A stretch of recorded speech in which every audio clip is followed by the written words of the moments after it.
You go to work, it feels okay, you go outside for lunch, and you're sweating on the way to the car. And look at the water temperature coming off of Africa, only 75, so we may see more development in our neck of the woods. Our rainfall chances are actually going down as a major hurricane may make landfall to the northeast of us. Right now, we're in the middle of a beautiful sunset and red sky at night, sailor's delight or Santa's delight. Now, this stump is what's left from what the EF2 tornado took out, and you can actually see the path based on the trees that were cut down. But what we do know is that the last pecan tree inside the fort and the fig tree are still standing. This tree-lined road, this beautiful area of Effingham County, has a lot of trees down. We're coming up on the largest debris that we've seen so far. I'm really glad you're safe, and I'm just really glad that people are out and about and trying to help other people with this cleanup. We are, and everybody's been really nice and asking if we okay. Yes, good. And we are. Good. Thank you so much. Live on Whitmarsh Island, Jamie Ertle,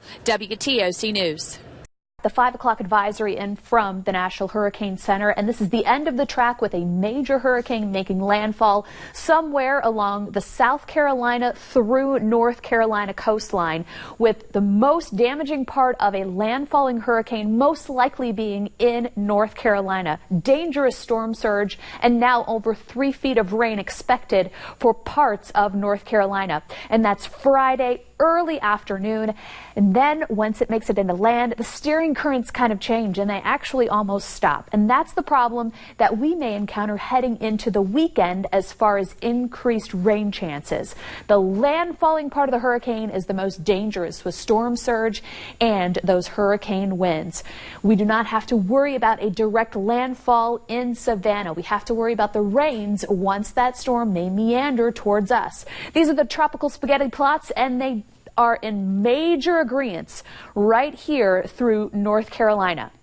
There are a couple outliers, and I know that you all have seen those outliers, and we are going with the official hurricane track. So right now, Safe Touch Security First Alert Live radar, lots of lightning dance on your screen, but the storm that I was tracking along 301 South and 46 is raining itself out. Didn't move much, and that only took about 15 minutes from when I started tracking that. We do have some lightning south of Claxton along 25, Reedsville now along 23 between Reedsville and Glenville, seeing the heaviest rain, and Cobbtown seeing a break. And the rainfall has been largely along I-16 and north, with a little couple of extra showers out here west of Vidalia and northeast of Hazelhurst. So Little Wissy got the rain last night, and other places got the rain today. We are 88 in Savannah, 80 Claxton with some of that rain cooling, 90 in a non-rain cooled Hinesville, and 91 in Jessup. In your evening planner, our rain chances taper off after sunset. We'll keep that slight chance of showers, that brief little downpour that kind of comes out of nowhere. And we're looking at our daily planner for Wednesday, which is very similar to today, with a 40% chance of afternoon showers and storms, and highs in the upper 80s, near 90 for Savannah, 91. Thursday, Friday, with a landfalling hurricane to the north of us, we are looking at a 20% chance of showers and storms. So watch Thursday. This is one of the guidance models for the hurricane track. We're going to watch this make landfall somewhere along North Carolina and watch how we are dry in the coastal empire and low country. But big changes happen after Friday landfall as this kind of hangs out over land. That's why our rain chances greatly increase Saturday, Sunday, and maybe into Monday and Tuesday. Trying to navigate the storm chaser through the closed streets because of the power lines down, and you can actually see power crews still working out here. So they've roped off some of the streets with this crime scene tape, but some of the tape is now gone, and they are steadily trying to clear the roadways of power lines. Now take a look at some video of a house that we actually went inside of. This family, the Harringtons, they've been on Whitmarsh for years, almost 30 years now, and the tree that was not taken out by Matthew, that they decided to leave because they had so many beautiful oak trees up, it came through their house, and you can see that damage. The tree came down through the living room, and some of the limbs came down in the bedroom. Where do you go? You go to your bathroom. She had to scoop up her dog, and she had to grab her iPad and just quickly move into the safe space that she thought was safe, but she had to move out of the bedroom, so that was scary for her. This is what her son had to say when he got the word that his mom's house was hit.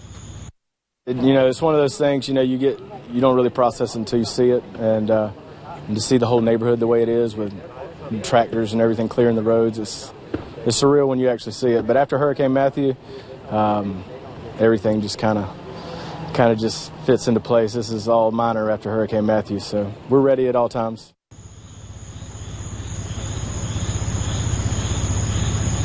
And the Harringtons were out clearing their home and helping clear other people's homes of tree debris and putting tarps on before the next rain comes, and it's inevitable during this summer season.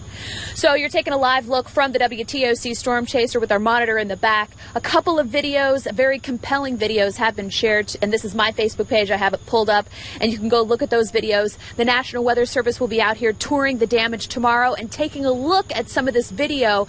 Maybe it started as a water spout, strengthened into an EF0, EF1. That's what they have to decide. They have to decide the strength of the storms that came through the islands tonight. Live on Whitmarsh, Jamie Ertle, WTOC Weather. It's come in pretty good. Do you have insurance? Nope. What are you going to do? Do what I have to, I reckon. Only 3 times in 51 years has Jimmy Mason been worried about his house and the river rising, but 4th time was the, well, not so charming Irma. Irma brought the river so high, nobody could have imagined it. People here lost their dock, and the water came up to the top of the pilings, and the sailboat, if it had 1 more foot to go, we would have lost the sailboat and the dock. The new owner of the Shellman Fish Camp, a.k.a. Downtown Shellman, says he's been through David and Matthew, but this one... Because we were just overwhelmed this morning as we came down here, and, it's like no starting work today. The dock has structural damage, but Kersey says he's ready to get back to business.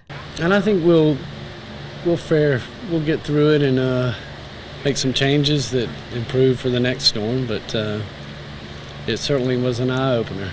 The surge was an eye-opener for all around. The assistant fire chief says it was nothing he could have prepared them for. But then you tell people about a storm surge, and unless they've seen it or been through it, they don't understand. Now, when we tell citizens, hey, we're going to have a 6-foot storm surge, they know what to expect. And not only did Mr. Mason lose a lot of his home, he's concerned he may lose future business. Let's hope it didn't take all the shrimp and fish out. Them shrimp will follow a big tide like that. Walking the streets of Lewis Avenue on Tybee Island, Irma damage is still very apparent. Shells of homes, piles of debris, and big trucks hauling in building materials. You can kind of see the water line up by that blue part. The watermark to most of us is a symbol, a red badge of survival. But to the emergency management, it's a tool they use to do an initial damage assessment. Previously, we had a paper method for collecting, and it just takes a long time. It's very gruesome to sort through the papers. Emergency management basically walking door to door through Chatham County with clipboards and cameras or their phones, and at the end of each day, matching those materials together. It became apparent through Matthew when these big stacks of papers are sitting down next to me, and I'm looking at them, and I'm just knowing it's not possible to get done in the time frame that it needed to be done. For Hurricane Matthew, we did approximately 14,000 field surveys over a 5-day period, and that was a combined method of using a paper collection method and then some digital. For Hurricane Irma, we've gone all digital, and within 3 days we did over 77,000 property surveys. With the new app McKelvin helped develop with the Chatham County Engineering Department, the average time to do a windshield survey on a home is about 60 seconds. Remember, this is just looking at the outside, which is sometimes just that watermark. Whole neighborhoods can be assessed in hours, and FEMA and DC can watch those assessments in real time, determining what we need in aid faster. Having a proper method to document all this damage really made the difference for Irma. It feels great. Just knowing that we're able to give people a voice that they may not otherwise have. And the speed in which we can bring aid to these people is just, no one's seen it yet in the country that I know of. We had no insurance, so this is as far as we got so far. Just have to do a little bit at a time. A year ago, Jimmy Mason let us into his Irma flooded home, and he says he's only about 10% on his way to recovery. So we got to put about 20-something pilings, wash them down, and then come in and redo the kitchen and the bathrooms and all. Just down the way, the hub and heart of this community, Shellman Fish Camp, had just come under new management. I was just getting my feet wet, and then Irma showed up, and everybody got wet. Trey Kersey smiles, but he knew getting back to normal was important for more than just the residents of McIntosh County. So it was important to get it back up and running for them, not just from a business owner, but for them to have this place to enjoy. And, you know, some of them probably got more damage where they live. So to get away from repairs and things and come down here and have a nice weekend on the water was important as well. Gary Smith is president of Friends of Shellman Bluff, and he says the county helped them with debris removal for free, but another challenge remains. Of course, there's not that many dock builders, so they have to get in line, and they're making a lot of progress. We'll be completely back up and running, or completely finished with all the storm damage sometime in the next few months. And while that may not be the case for Jimmy Mason, he stays so close to the water for one reason. As close to heaven as you're going to get without the real thing.